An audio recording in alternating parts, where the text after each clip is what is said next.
चर्चा की गई है, पेरेंट्स से नहीं की गई है। अच्छा। मैं बहुत रियलिस्टिक बात बोलूँगा, आपको करनी चाहिए थी चर्चा पेरेंट्स के साथ में। आप कोई भी कानून भी अगर लेकर आ रहे हैं जहाँ पे कि आपके मेजर स्टेक होल्डर्स जो हैं वो पेरेंट्स हैं, स्कूल से ज़्यादा पेरेंट्स हैं, आपको वो लेकर आना चाहिए था सामने। ठीक है, आपने वो जो क्लैरिटी जो है वो सिर्फ स्कूल्स के पास में है कि आप 3 साल तक या जितने भी टाइम तक आप फीस बढ़ा सकते हैं, उसके बाद में आप फीस नहीं बढ़ाएंगे, वो उनके पास है। मगर वो जो थी फीस हमारे ऊपर थोपी जा रही है, पेरेंट्स के ऊपर थोपी जा रही है, that is very wrong, that is completely undiplomatic. वो कहीं पर भी क्लियरली नहीं हुआ है और आप खुद ही अपने भी एक्ट्स हैं, जो पुराने एक्ट्स हैं, उसके अगेंस्ट ले जाकर एक बिल लेकर आ रहे हैं और उसको ऑर्डिनेंस के रूप में आप पेरेंट्स के ऊपर डाल रहे हैं। तो ये जो है ये सीधा स्कूल्स को बेनिफिट पहुंचाने वाला लॉ है, हमारा नहीं है। देखिए सर, अगर एक बात नॉर्मल सी है कि जिस तरीके से स्कूल पे भी ना तभी वो चीज़ें इम्प्लीमेंट करते जब कोई बड़ा अधिकारी वहाँ से ऑर्डर पास करता है। आपको क्या लगता है 11 स्कूलों को नोटिस दे दिया गया बट अभी तक इम्प्लीमेंटेशन नहीं किया गया, उस पर क्या कहेंगे? देखिए, बड़ा अधिकारी आप किसको मानते हो? सूबे में मुख्यमंत्री से बड़ा अधिकारी कोई नहीं हो सकता, मतलब बड़ा मंत्री कोई नहीं हो सकता।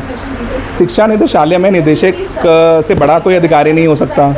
और इन सबके पास में, ठीक है, जाने के बाद मेरे पास में ये फाइल इतनी मोटी हो गई है, ये मात्र 2 महीने के अंदर, ठीक है, ये 2 महीने की वर्किंग है ये, ठीक है, तकरीबन 100-125 के आसपास पेजेस हैं इसके अंदर। क्या सर इसमें मेंशन है? इसके अंदर वो सारी की सारी ग्रीवियंसेस हैं जो हम लोगों ने शिक्षा निदेशालय की निदेशिका को दी हैं, दर्ज कराई हैं।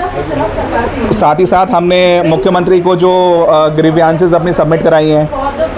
मुख्यमंत्री से जो ग्रीवियंसेस के बाद केवल एक शो कोज नोटिस जारी हुआ डिपार्टमेंट ऑफ एजुकेशन की तरफ से, बस दैट्स इट। उसके अलावा कोई भी कार्रवाई स्कूल के ऊपर अगर मैं बोलूँ कि हुई है तो बिल्कुल भी नहीं हुई है। स्कूल आज भी हमारा माइनॉरिटी, एक दिल्ली का एक माइनॉरिटी प्राइवेट अनएडेड स्कूल है, वो आज भी पेरेंट्स को मेंटली हरास कर रहा है, फिर रिमाइंडर्स भेज रहा है, ठीक है। जिन लोगों ने भी विरोध दर्ज कराया हुआ है कि हम DOE की लास्ट अप्रूव्ड फीस देने के लिए तैयार हैं। हमने यही मांग शिक्षा निदेशालय से भी रखी है कि केवल आप ही हमें बता सकते हो। देखिए, स्कूल और शिक्षा निदेशालय पेरेंट और स्कूल के बीच की एक कड़ी है और बहुत ही अहम कड़ी है, जिसको रिस्पॉन्सिबिलिटी लेनी चाहिए और उसको एक ऑर्डर रिलीज़ करना चाहिए कि पेरेंट्स ये फीस देंगे, ठीक है। शोकोज नोटिस के अंदर साफ साफ लिखा हुआ है कि जब तक मैटर एमिकेबली रिजॉल्व नहीं होता, ठीक है, तब तक पेरेंट जो है DOE की लास्ट अप्रूव्ड फीस देगा। बट ऑन पेपर तो हमारे पास में है, बट रियलिटी में वो बहुत कोसों दूर है। अच्छा सर, ये बताइए, जिस तरीके से देखा जाता है कि प्राइवेट स्कूल में पढ़ाने के लिए पेरेंट्स जो है वो बहुत ज़्यादा मेहनत करते हैं बच्चों को एक अच्छी शिक्षा देने के लिए, आप भी एक पेरेंट्स से क्या कहेंगे? क्योंकि जिस तरीके से फ़ीस की बढ़ोतरी को लेकर लगातार पेरेंट्स जो है वो प्रदर्शन कर रहे हैं। देखिए जी, सबसे पहले सरकार की जो मिली भगत है ना प्राइवेट स्कूलों के साथ, वो सबसे ज़्यादा इसी बात पे ये दर्शाती है कि ये सरकारी स्कूल अच्छे करते ही नहीं हैं। अच्छा। ये चाहते हैं, इन्होंने वो हालात पैदा कर दिए हैं कि एक नॉर्मल मिडिल क्लास अपने बच्चों को सरकारी स्कूल में नहीं भेज सकता। उसके बाद जब वो प्राइवेट स्कूल में भेजता है तो वहाँ मारामारी इतनी है कि 10-10 जगह, 12-12, 15-15 जगह फॉर्म भरने के बाद एक बेचारे का नंबर आता है। उसके बाद नंबर आने के बाद सबसे पहले क्या होता है, आदमी बच्चा को, हम अपने बच्चों को कराते हैं एडमिशन, बच्चा जाता है 2-3 साल बाद हम देखने को बढ़ते हैं, अरे यार हमने तो 6,000 रुपये देखी थी फीस, हम भर सकते थे, आज पता नहीं 3 सालों बाद क्या हो गया, वो तो 10,000 हो गई। तो 10,000, अब वो हो क्या रहा है, इतना प्रेशर आ रहा है बजट का। अगर किसी के 2 बच्चे हैं, मान लो अगर वो 15,000 रुपये महीना फीस दे रहा है, 30,000 गए। उसके अलावा स्कूल के ट्यूशन के खर्चे भी, क्योंकि स्कूल में आज की डेट में किताबें मिलेंगी, ड्रेस मिलेंगी, जूते मिलेंगे, हर चीज़ मिलेगी। सिर्फ स्कूलों में आजकल एक चीज़ नहीं मिल रही, शिक्षा। उसके लिए कहाँ जाएँ? उसके लिए ट्यूशन लगवाइए। जब हम ट्यूशन लगवा दिए तो भी वहाँ पर 4-5 हज़ार रुपये हमारा वहाँ खर्चा आता है, बजट भी कट रहा है, पेरेंट्स परेशान हो रहे हैं कि भाई उसके बाद अगर बच्चा थोड़ा मस्ती करता है, सब बच्चे एकदम थोड़ा पढ़ाई में 90-99 वाले नहीं होते।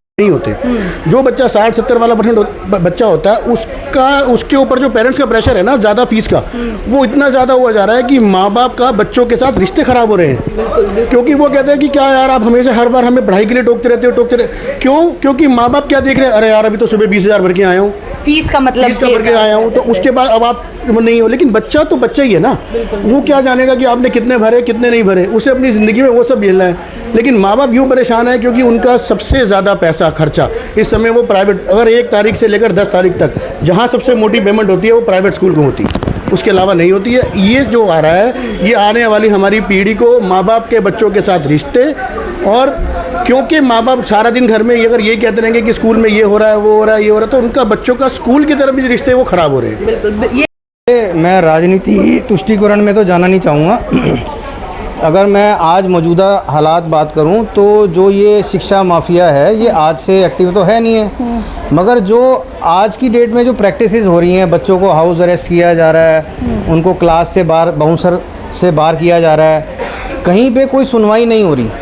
आज से पहले कभी ऐसा मंजर दिल्ली ने नहीं देखा होगा। ऐसी अखबारें में सर मैं तभी तो वही पूछ रही हूँ कि ये चीज़ें अब देखने को साफ तौर पे मिल रही है, बच्चों के सामने ऐसी चीज़ें हो रही है, बच्चों के सामने मतलब खुलेआम हो रहा है चीज़ें। ये एक डर का माहौल बनाया जा रहा है कि आप या तो अपनी जेबें ढीली कर दीजिए, अच्छा, नहीं तो आपके बच्चे हमारे स्कूल में नहीं पढ़ेंगे, मतलब प्राइवेट स्कूल में। ये एक्शन कमेटी जो स्कूलों को गवर्न करती है, 700 से अधिक स्कूल आते हैं उसके अंडर।